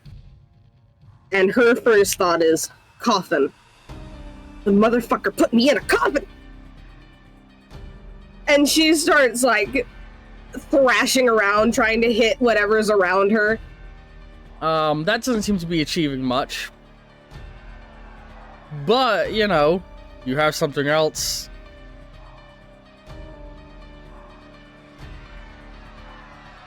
The energy? Yeah. Are you gonna, like, try and summon your energy? Yeah. As you create the energy and you see the light, you see the dead body of Emily underneath you. Ugh.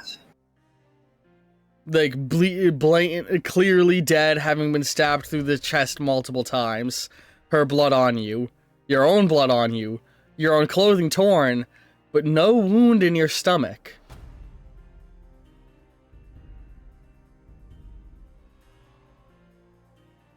as still a little bit in shock, you do realize you are completely unharmed.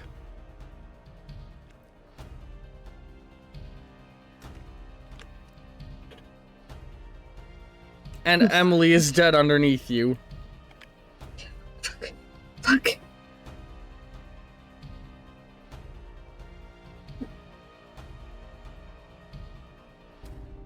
She's gonna try to get out of whatever she's in.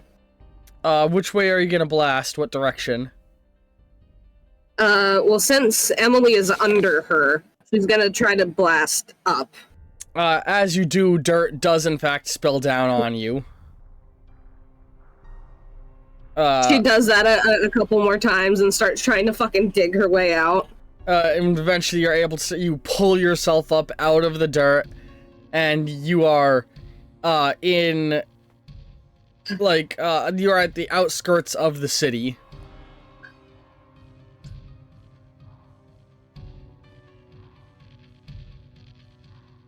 Covered in dirt and blood and torn party clothing.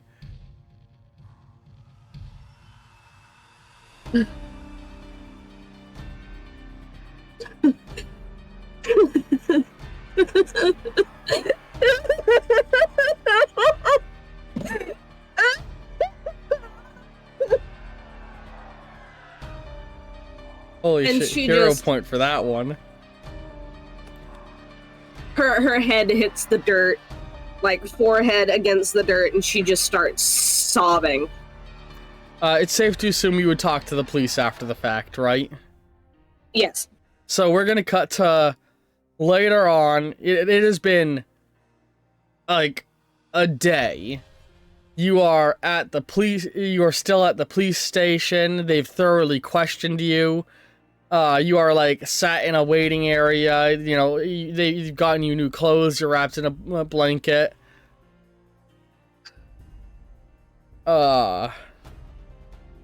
They asked you as much as you could describe about the person, what happened, and you know you told them everything you could. And your dad is going to show up. Like the door is going to open up, and it's going to be your dad stepping in. Which, do you want to describe his appearance? He is fairly tall, around 6'2", 6'3". He has this short, not quite buzz cut, but you can tell he's kind of growing it out from a buzz cut. Mm-hmm. And he has dark brown, almost black hair. But he has Jenna's green eyes, or rather, Jenna has his green eyes. I like that wording. But yeah, he goes over and he just like, he gives you a hug.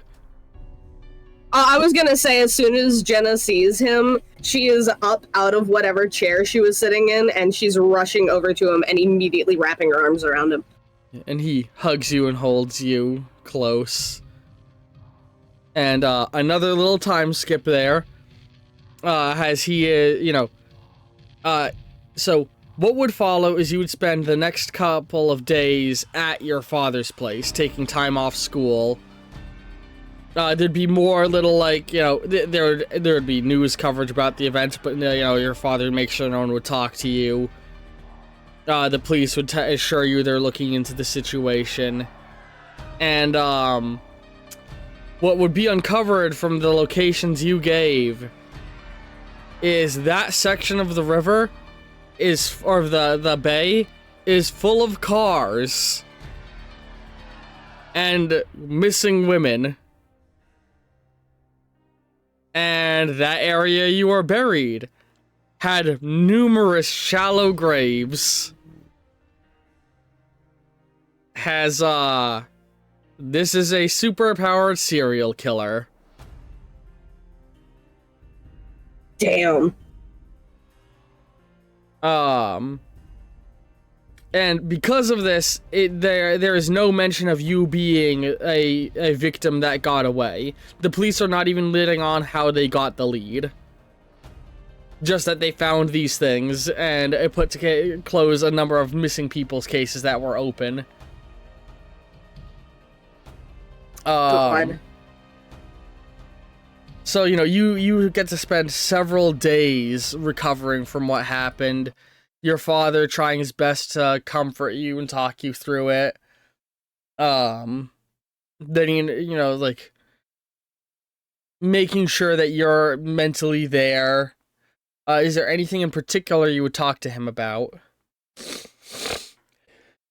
I feel like in the first, day or so, she just shuts in on herself. Hmm. Which he would be there to comfort you, but he wouldn't make you talk. Yeah. I'm sure you go to Emily's funeral. Yeah. Which, that would be another part of the comic panels.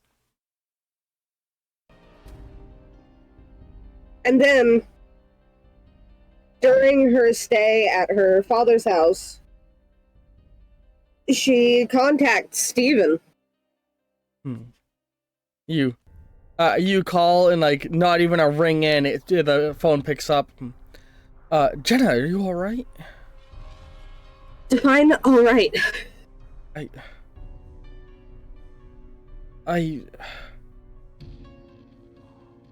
You haven't been in school, and I saw the news, and I guess I put two and two together. I'm glad you're alive? Yeah. I shouldn't be. Hey, don't say that. No, I shouldn't be. Jenna, you can't... I got a metal pole through the gut and then buried. I should not be alive. Relax, Buried? Buried.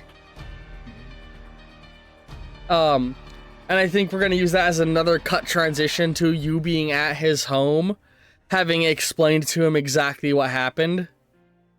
As he's, like, sat, like, normally when you guys talk, he's over his computer or his project and, not looking at you while you guys talk. In this case, now it's your turn to not be looking at him, as you're sat off to the side in a chair, kind of, like, not looking anywhere in particular, as he's sat with like a chair backwards, leaning on the back of it, looking at you. So, no wound at all? None. Like I'd never even been attacked. I was shot, Steven. I was shot. And then I had a metal pole go through my gut. Have you ever... How the fuck do you explain that? Have you ever gotten hurt in the past? That you can think of? Scrapes, a few bruises, childhood shit. How long did they last? I don't know. I don't remember. I never really paid attention to them. Your dad was a super soldier, right? Part of the government projects? Yeah. Do you know what his abilities were? Did he ever tell you? He didn't bring up the military stuff around me a whole lot. Not after Mom. I know a lot of those people get, like, endurance and faster healing, but that fast? I don't know if there's ever been any account of it. Did you bring up the energy blasts to him? Oh yeah, no, she recounted every part of that night. Can I see the energy? Sure. And she, like, holds her hands out, palms up, and, like, forms the little energy. Do you want to describe in detail what it looks like at this point? The energy spheres in her hands, like half spheres, like they're just forming. Mm-hmm. They're a mixture of blues and greens with the faintest shades of purple along the edges. And are they kind of like a generic, like, energy orb, like Tesla ball looking thing, or are they more fiery, or what is the shape or energy look? They look almost, if she holds them there for too long, they start, like, sparking, like little bits of electricity coming out. Alright. You know those Tesla coil balls that was like the Tesla coil in a glass orb? Yeah. Do they look kind of like that, but more dense? Yeah. Alright. I just wanted to get the visual in my head and for the viewers. And he looks at it and he's like, huh. Interesting. You're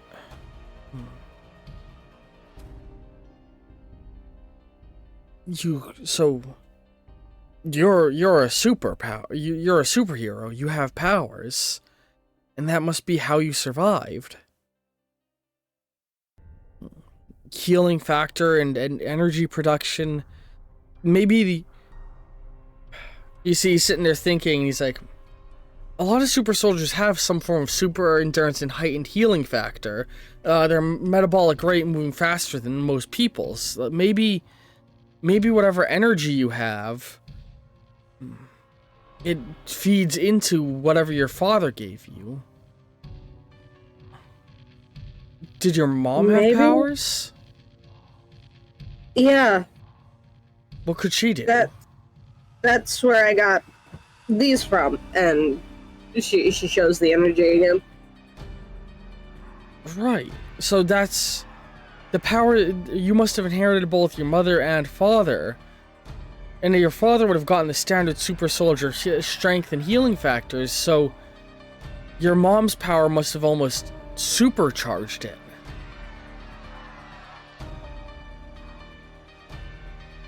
When you said that before you blacked out, you saw the pipe going toward your head, didn't you? Yeah.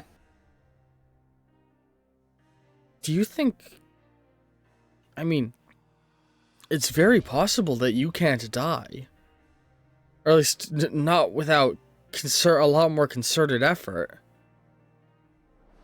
It took you a couple of hours to heal back from unconsciousness, but the fact that you survived a gut stomach and a stomach gutting and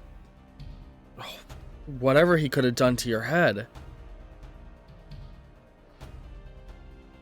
So what now?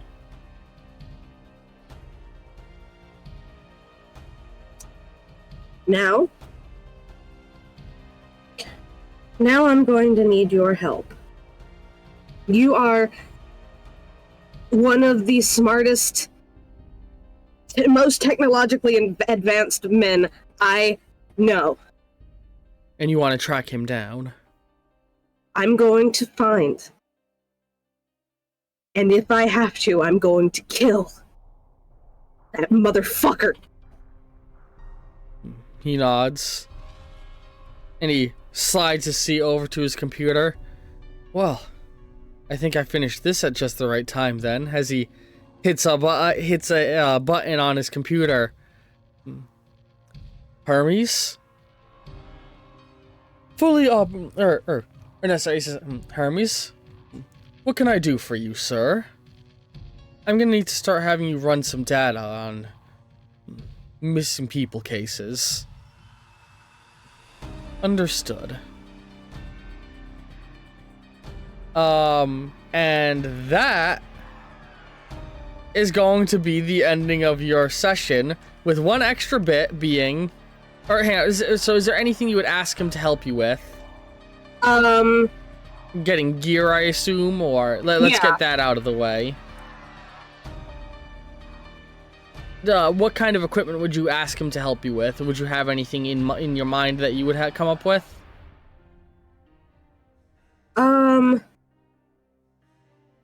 Nothing I can really think of. Alright. You would, of course, put together an outfit. As you do, you would think about, you know, that night and everything that transpired. And hang on. The one of the last things we get is you having your full hero outfit together, as he's trying to give you information on what he has found out. You know? Yeah. And hang on, I'm trying to get the show on stream. There is Starling's hero outfit. Yay. I know you're under a slight stream delay. That's okay. There she is. There's my girl. There she is. There's the girl. B. And it's worth noting the colors of the paints that were used were 100% these blues and greens with white speckling. When all the body paint was put on you. Ooh. The tragedy. But yeah, that is session. Whew. I think I feel sad. I'm the one who wrote it and put it together, but I still feel sad. I'm glad you like the little she's gotten out of the ground and she realizes what just happened and she just breaks down and starts sobbing. The genuineness of that scream. I was like, oh. But yeah, we got you a main. I think you're the first hero to have a specifically aimed towards you adversary now, or you know. Yeah. But yeah, I hope everybody enjoyed that episode of Hero Infinite. However, as much as you can enjoy the events that transpired. And I'm so glad you thought the fight sequence was badass. Because I'm like, these rolls are insane. What So the fuck is that entire fight was supposed to be a made to lose fight. But you just kept whooping his ass. And that, I think, sets you up so much better. Low-key, my plan was to have a little bit more happen after you awoken, but, because that fight, I was like, okay, I don't think I need to fabricate an extended fight scene.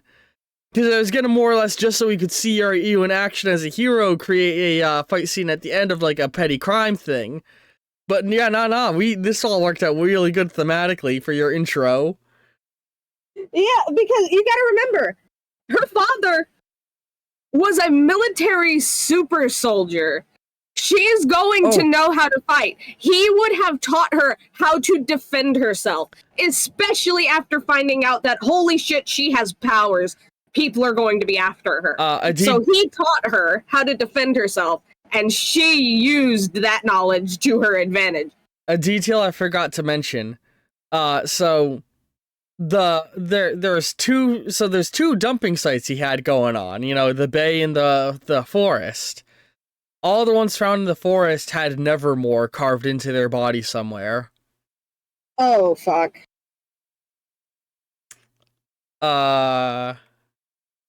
Yee. So and so that's what the police are labeling them as, the Nevermore killer.